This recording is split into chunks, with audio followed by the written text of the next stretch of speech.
también se encargan de producir lo que son hormonas, también se encargan de mantener lo que es la osmolaridad de nuestro sistema, o sea, manteniendo un equilibrio permanente y, ¿cómo puedo decirlo? Como Homeostasis.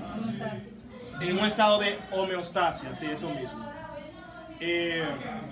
También podemos ver que estos van a ser por lo general 2, en algunas personas van a tener solamente 1, algunas personas pueden tener hasta 3, hasta varios riñones y vivir una vida normal solo con 1, o con 2, o con 3, o con más, o con lo que sea, si tienen demasiado. Entonces, ya hablando de lo que es su anatomía, vamos a empezar. Ellos se van a encontrar retroperitoneales, o sea que el peritoneo parietal le va a cruzar por encima, lo va a mantener por detrás. Van a estar aplicados sobre la pared posterior del abdomen, posteriores al peritoneo parietal. Bien, estos van a tener de manera general 2 caras, una cara anterior, que es esta que ven aquí, una cara posterior, que es la que se ve más atrás. Van a tener 2 bordes, un borde lateral, véanlo aquí, y un borde medial. El borde lateral, como ustedes ven, es convexo y el borde medial es cóncavo. Va a tener también lo que son extremidades o polos. Aquí vamos a tener el polo superior y un polo inferior.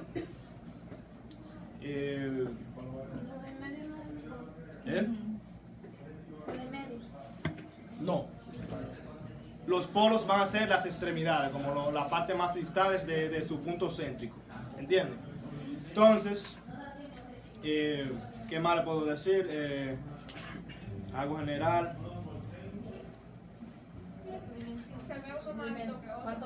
Sí. Vamos a tener que ellos van a medir, van a estar en una disposición diferente, el derecho y el izquierdo.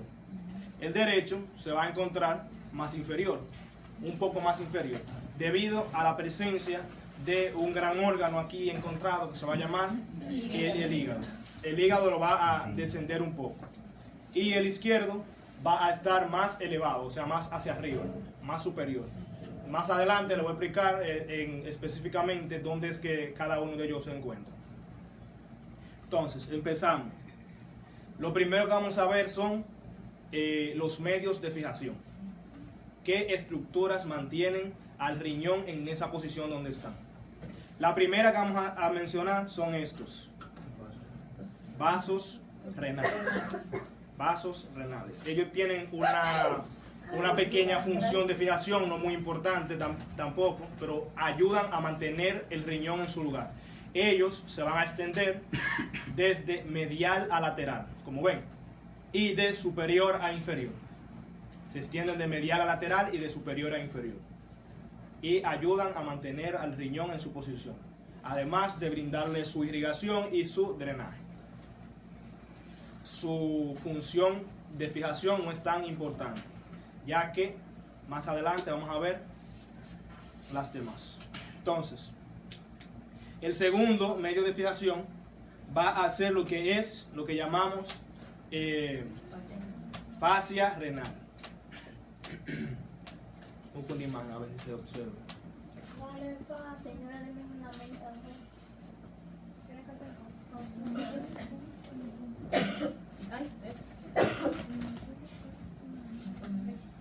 El siguiente medio de fijación va a corresponder con lo que es la fascia renal.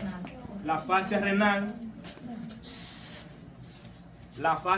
no es más que una pequeña estructura de tejido conectivo que va a envolver tanto anterior como posteriormente al riñón, o sea que lo va a envolver en todas sus dimensiones, tanto al riñón como a la glándula suprarrenal, lo va a mantener envuelto. Entonces, esta fascia renal va a surgir no más que de un tejido que mantiene al peritoneo parietal unido a la pared, al cual vamos a llamar fascia propia. Eso no lo habíamos mencionado aquí. El peritoneo parietal está unido a la pared mediante un tejido conectivo llamado fascia propia. La fascia propia, entonces, tiene un engrosamiento y una metamorfosis a nivel de lo que es el riñón y se transforma entonces en la fascia renal. ¿Entienden? Se engrosa, se transforma y se modifica para luego envolver a los riñones y aplicarlos a la pared. Fascia renal. La fascia renal, como pueden ver, es este pequeño borde que ven aquí. Y como pueden observar, no está directamente unido a lo que es el riñón. Entonces, la fascia renal, como yo le había dicho, se va a encontrar una parte anterior a la cual le vamos a llamar hoja prerrenal, porque se encuentra por delante del riñón. Y vamos a tener una hoja posterior, a la cual vamos a llamar hoja retrorrenal, porque se encuentra por detrás del riñón. Entonces, la hoja retrorrenal es la que tiene la función más grande de fijación en este punto, ya que esta, la hoja retrorrenal, se une muy fuertemente o muy firme hacia lo que es el músculo diafragma. En el diafragma ella se adhiere muy fuertemente ahí, permitiendo un medio de fijación. ¿Entienden? Entonces la fascia retrorrenal, la hoja retrorrenal de la fascia renal se fija hacia lo que es el diafragma. Pero cabe destacar que esta va a tener dos partes, una parte que va a encontrar en el diafragma y otra que se va a encontrar en una región lumbar. Más adelante se lo vamos a ir explicando para que vayan viendo, pero les voy a dar un pequeño adelanto. En la parte lumbar aquí va a haber un tejido adiposo que se va a llamar cuerpo adiposo pararrenal, que va a evitar que la fascia renal se una hacia lo que es el músculo cuadrado lumbar. Y aquí la podemos ver. Fascia cuerpo adiposo pararrenal. Ese pequeño cúmulo de grasa aquí que se encuentra entre el músculo cuadrado lumbar y la hoja retrorrenal de la fascia renal. ¿Lo ven? Cuerpo adiposo pararrenal. Impide que en la porción lumbar la fascia renal se una a la pared. Solamente va a estar unida a nivel del diafragma. Tienen que tener eso en cuenta.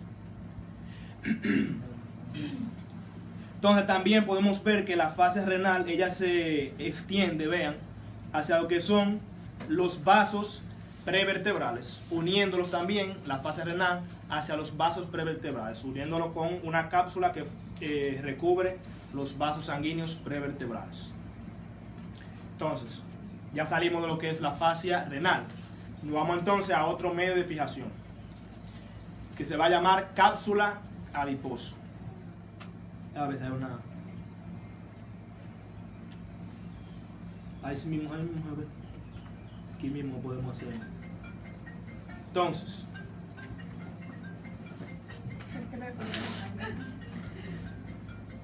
que eso lo desconcentra.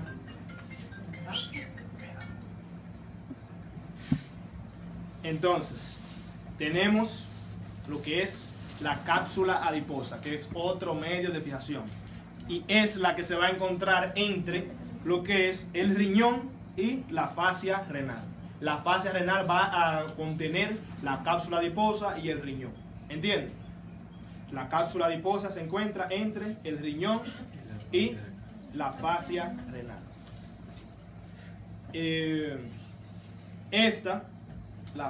cuerpo adiposo, la cápsula adiposa se va a encontrar o se va a estar distribuida de la siguiente manera. Esta va a ser más gruesa inferiormente y posteriormente. ¿Entienden? La parte que está posterior al riñón va a ser más gruesa que la parte que se encuentra anterior al riñón. Y la parte que se encuentra inferior, cerca del polo inferior del riñón, va a ser también más gruesa que la parte que se encuentra rodeando el polo superior del riñón. Entonces, aquí en la cápsula adiposa, vamos a tener la presencia de unas prolongaciones de lo que es la fascia renal hacia lo que es el riñón, al cual le vamos a llamar trabéculas. Van a extenderse trabéculas desde la fascia renal hasta el riñón. y que si cogemos solamente una de estas trabéculas que se extienden de la fascia renal al riñón, ella por sí sola es muy fina y muy débil por sí sola, pero como son demasiadas, hacen la función de fijación muy importante, ya que, como ustedes saben, como el dicho lo dice, que en la unión está la fuerza. Ellos lo que hacen es eso, que al haber tantas trabéculas que en unidades son muy débiles, pero al ver esa agrupación van a tener una función de fijación muy importante, y que estas trabéculas van a dividir a lo que es la cápsula adiposa en pequeños lobulillos. ¿Entienden? La cápsula adiposa está dividida en lobulillos por las trabéculas que parten de la fascia renal hacia lo que es el riñón. Entonces, también, se me había olvidado, va a haber lo que es otra extensión de la fascia renal que se llama lámina intersuprarreno-renal. Lámina intersuprarreno-renal. Le voy a desglosar el nombre. Lámina, porque es una película de un tejido conectivo que es proveniente de lo que es la fascia renal. Entonces tenemos lámina inter, porque se va a encontrar en medio de dos estructuras, y en medio de las dos estructuras es el nombre que continúa. Por ejemplo, lámina intersuprarreno. Suprarreno proviene de la glándula suprarrenal, y renal, que es ya la última parte de la palabra, es proveniente de riñón. Entonces se llama lámina intersuprarreno-renal, porque se encuentra dividiendo al riñón de la glándula suprarrenal. Es una extensión de la fascia renal. La lámina intersuprarreno-renal va a dividir la cápsula adiposa del riñón de la cápsula adiposa que pertenece a la glándula suprarrenal. Entonces, esta también sirve como medio de fijación, ya que a través de ella vienen unos vasos que vienen a irrigar esta glándula, que se van a llamar vasos suprarrenales. Entonces, esos vasos suprarrenales, para poder hacer su función de irrigación bien, tienen que en algún momento traspasar la fascia intersuprarreno-renal. ¿Entienden? Y al traspasarla, mantienen a la fascia intersuprarreno-renal en su posición y evitan que se mueva de ahí, también haciendo una función de fijación. Entonces, Señala, Daila. no se observa aquí. Fidel, una pregunta. ¿Tú puedes identificarme la cápsula fibrosa y la adiposa? La cápsula fibrosa y la adiposa. Está separada por la... Bien. Esto yo me lo volé sin querer a ustedes. Ven ahí. Esta es la fascia renal, ¿verdad? Fascia renal, esa orillita que ven más afuera, ¿verdad? Esa. Fascia renal. Luego de la fascia renal tenemos cápsula adiposa. Y luego tenemos el riñón. Pero ustedes saben que el riñón, ustedes lo tienen a la disposición, tiene un tejido que lo recubre directamente, su parénquima. ¿Qué va a ser ese? Que esa es la cápsula fibrosa, que eso fue lo que me olvidó decir. Cápsula fibrosa. Eso se me había olvidado. Ese tejido conectivo que lo envuelve ahí directamente al parénquima renal se llama cápsula fibrosa. Entonces, ¿dónde era que estaban? En la supra que yo... Intersuprarrenal. Lámina intersuprarrenal. Lámina intersupra. ¿Y por qué se llama supra si está infra? Porque por la glándula. Porque se va a encontrar entre la glándula suprarrenal y el riñón. Lámina intersuprarrenal. Supra. El nombre proviene tanto de glándula suprarrenal como de riñón. Intersuprarrenal. Entonces, seguimos.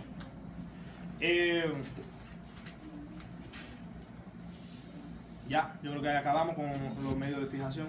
Mira, si ahí terminó la- Entonces, vengan a aclararle esta parte. ¿Qué es esto que se llama cápsula fibrosa?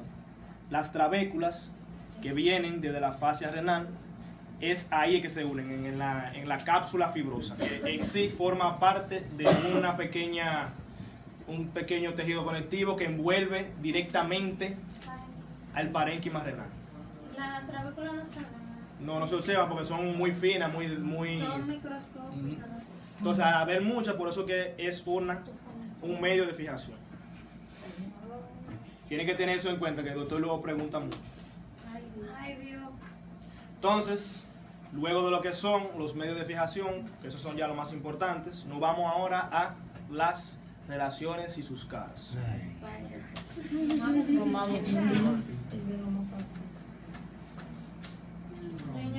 de la punta. Ay, qué raro es rápido. El riñón me dio mi hija. Veanla ahí. Cápsula fibrosa, que es la que está directamente unida al parénquima renal. Ese es como el peritoneo visceral. Como- Supuestamente. Entonces, venimos. Vamos a relacionar la cara anterior de los riñones. Es diferente en cada uno de los riñones. Ay, santísimo. Vámonos con el riñón derecho. Ay, ahora, y ustedes se están quedando desde ahora. Ay.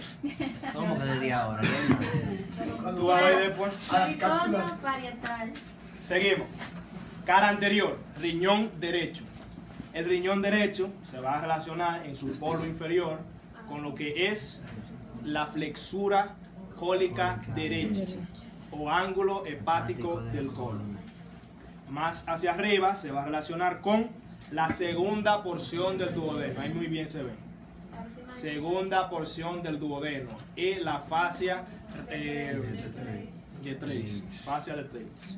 Luego más arriba se va a relacionar con lo que es el hígado, dejando una impresión en la cara visceral del hígado. ¿Y la raíz del mesocoro? La raíz del No, mesocoro. ahí no. Y vamos a tener también, se va a relacionar aquí con lo que es el pliegue hepato-renal. Pliegue hepato-renal. Ahí es donde se desdobla el peritoneo parietal y se forma ahí lo que es el pliegue hepato-renal. ¿Y por qué no se relaciona con el mesocolon transverso? Sí, con la raíz. Con la raíz. ¿Tiene que estar ahí? No dice No, porque nada más dijeron que era la flexura. ¿Y la Eso. flexura cómo está pegada? Porque tú sabes que la fractura hepática Ah, del bueno, colon es. es saca la colon flexura, ascendente. aumenta un poco y luego hace fa y baja. O sea, que está Pero en Rubén nos dice que se relaciona con eso. Pero ahí parece como que Bien, tenemos en el polo inferior flexura cólica derecha o ángulo hepático del colon. Luego seguimos ascendiendo, se relaciona con la segunda porción del duodeno y la fascia de Treitz. Y luego más superiormente con el hígado y con el pliegue hepato-renal. Ya ahí salimos de la cara anterior del ¿Y esa riñón pliegue de derecho. qué se forma? Porque siempre di que cuando el peritoneo le pasa por arriba aquí. No. ¿Tú no sabes de poner ese pliegue? Yo te lo dije. ¿Cómo es? ¿Hepato qué? Hepato-renal. Era ligamento. Ay, sí. Y la fase de... En este caso, Incluso cuando relacionamos el mesocolon transverso mencionamos riñón. ¿Y por qué ahora no? Eso de algo... Rubier. están locos. Bien. Seguimos ahora con la cara anterior del riñón izquierdo. Esta se va a dividir en tres segmentos. Un segmento que se encuentra por encima del colon, que se va a llamar supracólico. Un segmento que se encuentra a nivel del colon, todo esto, que se va a llamar segmento cólico. Y un segmento que se va a encontrar inferior al colon, que se va a llamar segmento subcólico. Segmento subcólico. Entonces, el segmento supracólico, aquí, ya ustedes saben con qué se va a relacionar. Yo no sé. Se va a relacionar con el vaso, con los vasos esplénicos, con la cara posterior del estómago. Ah, pues sí, sí. Se va a relacionar con la cuerpo y cola del páncreas.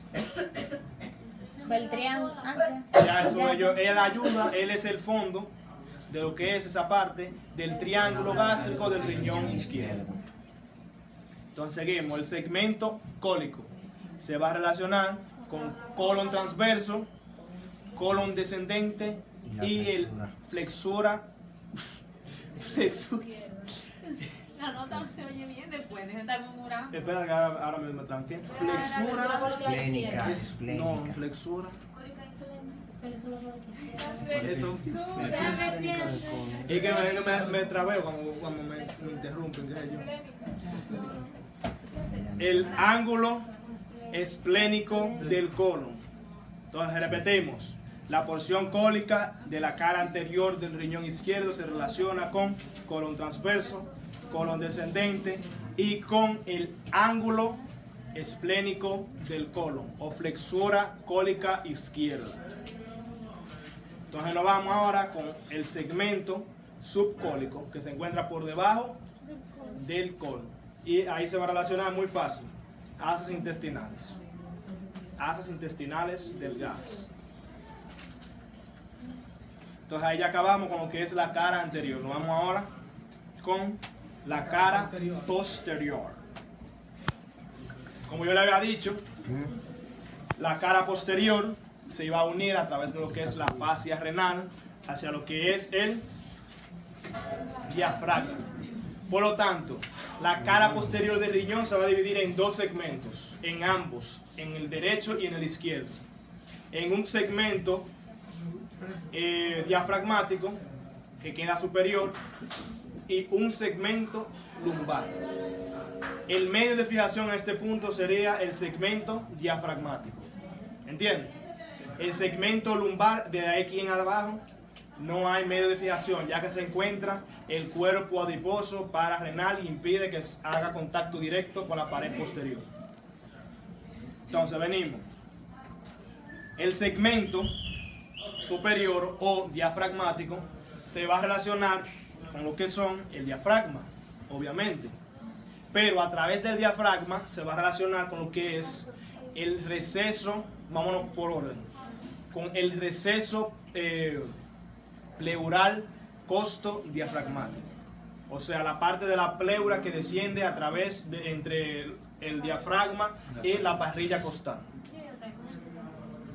Sí, pero que con esta se puede explicar bien. Entonces, se va a relacionar con el receso pleural costo diafragmático. ¿Entienden? También se va a relacionar con el diafragma específicamente entre lo que es el ligamento arqueado medial y el ligamento arqueado lateral, en el punto, un punto intermedio entre ellos dos. El punto de uno. Ajá, podría ser. También se va a unir ahí cuando existe con el hiato costo diafragmático. Sí existe. Si existe. Si existe el hiato costo diafragmático, también la porción, el segmento diafragmático se va a relacionar con ello. Y a través de él se va a relacionar con tejido pleural directamente. Entonces, también más hacia afuera de esas estructuras que le he mencionado, se va a relacionar con estas estructuras, con la 12ª costilla, vean ahí, la que está punteada, con el 11º espacio intercostal y con la 11ª costilla, específicamente en el riñón izquierdo. Este es el riñón izquierdo. Entonces el riñón izquierdo se va a relacionar con 11ª costilla, 12ª costilla y 11º espacio intercostal.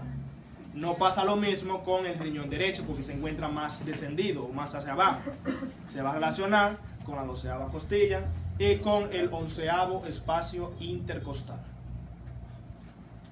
También aquí lo vamos a relacionar con lo que es el último nervio intercostal, o sea, el 12º nervio intercostal, que también recibe el nombre de nervio subcostal, ya que se encuentra por debajo de la última costilla. No es intercostal porque si es intercostal debería encontrarse entre dos costillas, pero recibe esos dos nombres. Los anatomistas le pusieron esos dos nombres: intercostal, 12º intercostal o subcostal. También se relaciona con él. Entonces ya salimos con lo que es el segmento diafragmático. Nos vamos ahora con el segmento lumbar, que este ya no va a estar unido a la pared, sino que va a estar relacionado con lo que es el cuerpo adiposo pararrenal. Entonces, a través del cuerpo adiposo pararrenal se va a relacionar con los siguientes músculos. Medialmente, músculo psoas mayor. Luego tenemos el músculo cuadrado lumbar. Y luego aquí tenemos Transverso del abdomen. específicamente con tendón de origen del músculo transverso del abdomen. Poneurosis posterior. O aponeurosis posterior del músculo transverso del abdomen. Repetimos. Músculo psoas mayor. El amarillo aquí va a ser el músculo cuadrado lumbar. Y el rojo con la aponeurosis posterior del músculo transverso del abdomen. También que va a venir recorriendo a través de lo que es la cápsula adiposa pararrenal, van a venir dos nervios. Que lo vamos a ver aquí también. Tenemos el nervio ilio hipogástrico, y luego tenemos el nervio ilio inguinal. Nervio ilio hipogástrico, el de arriba, nervio ilio inguinal, el de abajo. También se relacionan con la cara posterior de los riñones. ¿Y el de arriba no va? El subcostal, ya lo dijimos que se pertenece a lo que es la región diafragmática, aunque es ilógico que aquí debería pertenecer a la región lumbar. Yo lo tengo en la lumbar. Yo lo tengo en la lumbar. Fidel, y ese nervio solamente se va a relacionar con el riñón derecho. No, con los dos riñones.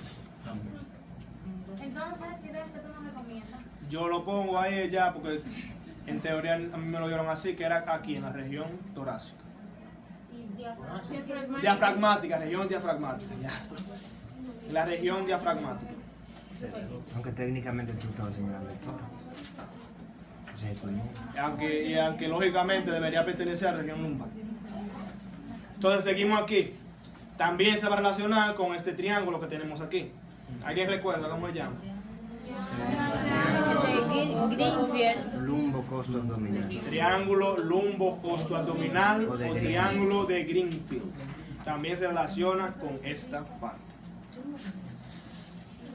Dobby es unión. Bueno, ya hemos acabado con las relaciones de la cara posterior. Ya no hay más.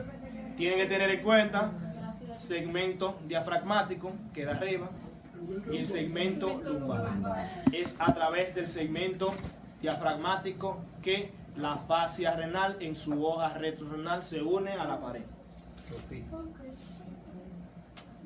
Entonces luego de eso nos vamos a los bordes. ¿Y eso tiene relación? Pero es fácil Tenemos el borde lateral. Es convexo. En ambos riñones. Borde lateral es convexo. Entonces, el del riñón derecho, se va a relacionar con el borde inferior del hígado. Borde inferior del hígado. ¿Entienden? Solamente con eso. Esa es la relación más importante. Entonces seguimos aquí con el borde lateral del riñón izquierdo, que se va a relacionar con lo que es el colon descendente y con el vaso. Colon descendente y con el vaso. Solamente el vaso. Con el borde inferior del vaso. Con el borde inferior del vaso. Se lo está complicando más, gente. Eso es el vaso. Para ustedes, así, súper fino, súper guau. Así, anatomía fina. Bien, ya salimos de lo que es el borde lateral. Entonces nos vamos ahora con el borde medial. Entonces el borde medial va a estar dividido en tres partes por esta estructura aquí que se llama ilio renal. Ilio renal. Aquí tenemos el ilio renal que forma parte del borde medial. Entonces por encima del ilio renal, la parte que corresponde con el borde medial se va a llamar porción suprailiar, porque se encuentra por encima del ilio renal. Y vamos a tener la porción del borde medial que se encuentra por debajo del ilio renal, que se va a llamar porción subiliar. Aquí es sub, aquí no hay infra, aquí no hay infra. Porción subiliar. Entonces empezamos con la parte céntrica, con el ilio renal. el ilio renal va a tener 4 bordes. Un borde anterior, un borde posterior, un borde superior y un borde inferior. ¿Saben por qué? No. Porque aquí se va a producir algo. Este hilio es diferente a los otros hilios que se encuentran en el cuerpo humano. Lo que va a pasar con este hilio es que, delimitando esos bordes, vamos a tener un espacio vacío que se encuentra dentro del riñón, pero que no pertenece al parénquima renal, al cual vamos a llamar seno renal. Véanlo ahí. El parénquima renal es todo esto, o sea, la masa del riñón, que es el parénquima, todo esto. Pero vean, esta parte se encuentra dentro del riñón, pero no pertenece al parénquima renal. Entonces, a eso es lo que llamamos seno renal. Y esos son los bordes que lo delimitan, lo que yo le había dicho. Ay. Comencé a complicar. ¿Cómo que entonces permiso? Entonces, ¿qué imagen entonces nosotros le vamos a poner al profesor ahí? Porque él quiere que le expliquemos el seno renal solo. Sí. Vamos a ver si encontramos uno. ¿Pero qué tiene que ver el ilio con eso? Yo era el único que me entendía. Continuamos entonces. Entonces el seno renal, un pequeño adelanto, sus paredes van a ser de manera irregular, o sea que tienen un relieve irregular debido a estas estructuras que se llaman papilas renales. Más adelante lo vamos a ir profundizando. Yo me perdí. ¿Qué tiene que ver el ilio con esa Con esa parte. Con el seno renal. Empieza en el borde medial y ya. El borde medial o ilio renal es por donde entran los vasos y salen también ellos mismos, la vena, la arteria, y por donde sale lo que es la pelvis renal. Entonces, el ilio renal, en este caso, va a tener una modificación en el riñón, que no va a ser directamente que los vasos lo vamos a tener ahí y entran directamente al riñón, sino que primero entran al interior del riñón, pero en un espacio vacío llamado seno renal. ya, ahora sí. Entonces en el seno renal es donde las arterias se bifurcan y se ramifican. ¿Entiendes? Antes de entrar al parénquima en sí, a la masa del riñón. Por eso que tú dijiste vacío. Véanlo ahí. Ya, ¿verdad? Que va a estar relleno de este tejido adiposo por lo que son las ramificaciones de la arteria renal, ramificaciones de la vena renal y por cálices menores, cálices mayores y por la pelvis renal. Va a estar cargado de todas estas estructuras. Ok, lo bueno que tú dices fue de eso. Entonces los bordes, un borde anterior, un borde posterior y un borde superior y un borde inferior, es por donde entran hacia el interior del Ya. seno renal. Entonces, vámonos con la porción suprailial del borde medial. Aquí se va a relacionar con esta estructura llamada glándula suprarrenal. Así son los chichis. ¿Mm? Ese riñón se cae. No, ahí es por lóbulo, está dividido en lóbulo aquí. Sí, pero no son específicos. Entonces, ya describimos la parte superior o la suprailial del borde medial. Entonces nos vamos con la parte inferior o subilial del borde medial. Se va a relacionar directamente con lo que es esto, el uréter, en ambos riñones. Pero que en el riñón derecho también se relaciona con lo que es la vena cava inferior. Y en el izquierdo se va a relacionar con lo que es El arco vascular de arco vascular de Treitz. Entonces ya acabamos ahí con el borde medial. Entonces nos vamos ahora con los polos. Vamos a tener un polo superior y un polo inferior. El polo superior, como ustedes saben, va a estar estrechamente ligado o relacionado con lo que es la glándula suprarrenal. Veanla ahí, lo arropa por completo. El polo inferior no va a tener una relación como específica o importante. No vamos a tener relación a este nivel. Pero sí que vamos a delimitar a qué nivel es que se encuentran cada uno de ellos. Continuamos aquí. Polo superior. El polo superior del riñón derecho se va a encontrar en el disco intervertebral que divide la 11ª vértebra torácica con la 12ª vértebra torácica. O sea, disco intervertebral entre T11 y T2. El riñón izquierdo, que está más superior, se va a encontrar a nivel, el polo superior del riñón izquierdo se va a encontrar a nivel de lo que es el cuerpo de la 11ª vértebra torácica. Entonces nos vamos ahora con los polos inferiores. El polo inferior del riñón derecho se va a encontrar a nivel del cuerpo de L3. Polo inferior del riñón derecho, cuerpo de L3. Y el riñón izquierdo, su polo inferior, se va a encontrar en el disco intervertebral encontrado entre L2 y L3. ¿Ya eso es? No, todavía falta mucho. Yo le dije a ustedes que este era un tema largo. Entonces, ya que acabamos con los polos, ya acabamos con todo lo que es su configuración externa, nos vamos ya a su configuración interna. Venimos aquí, lo primero que vamos a observar o a estudiar es el seno renal, que yo le había dicho que es una cavidad dentro del riñón, pero que no pertenece al parénquima del mismo y permite la ramificación de los vasos renales y la salida de la pelvis renal. Y va a contener también este tejido adiposo ahí adentro, que pertenece a la cápsula adiposa. Entonces, las paredes del seno renal van a ser irregulares, tienen un relieve irregular, debido a estas estructuras.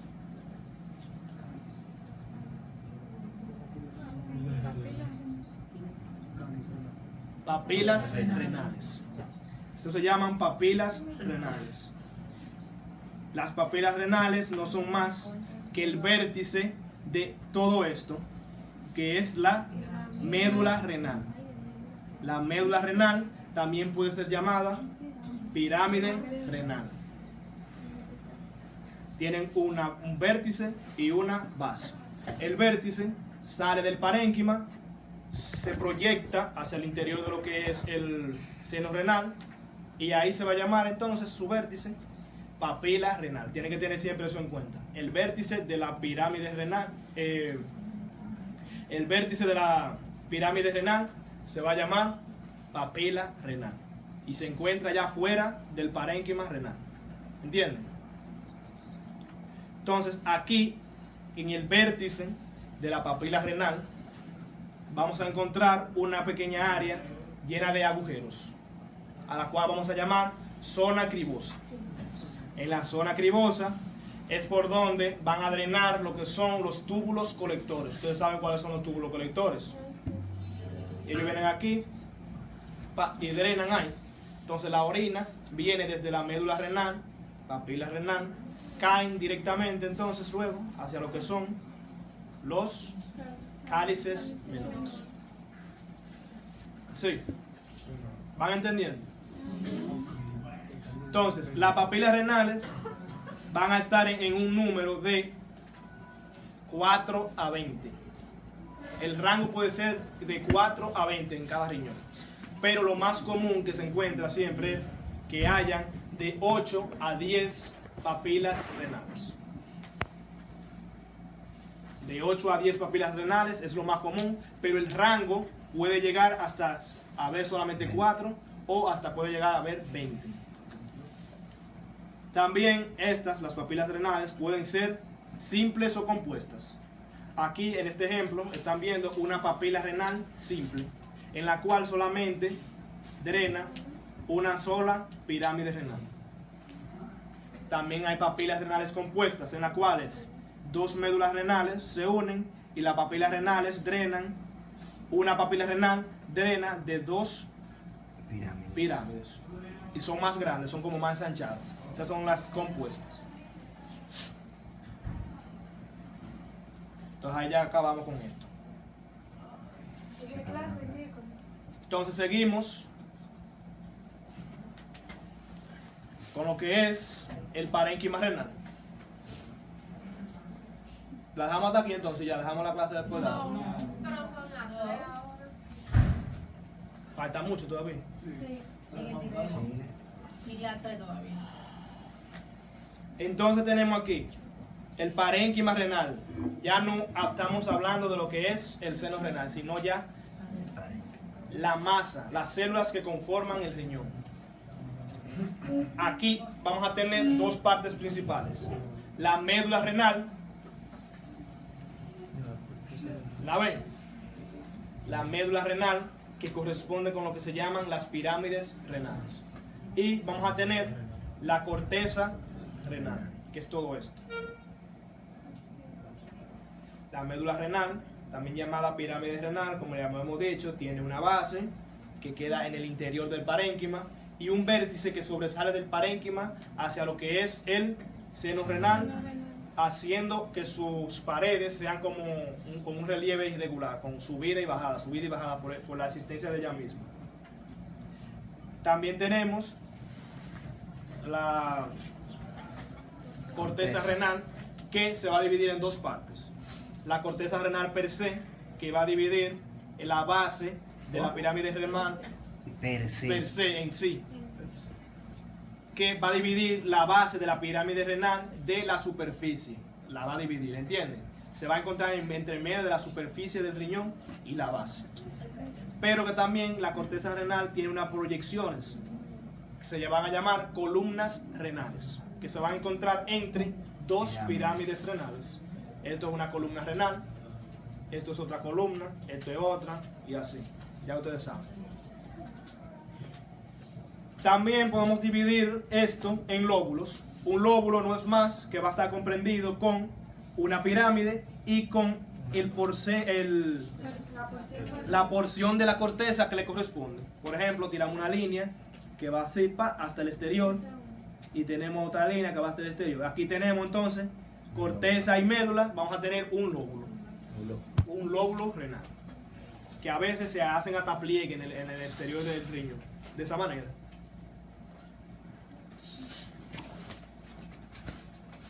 ¿Qué más?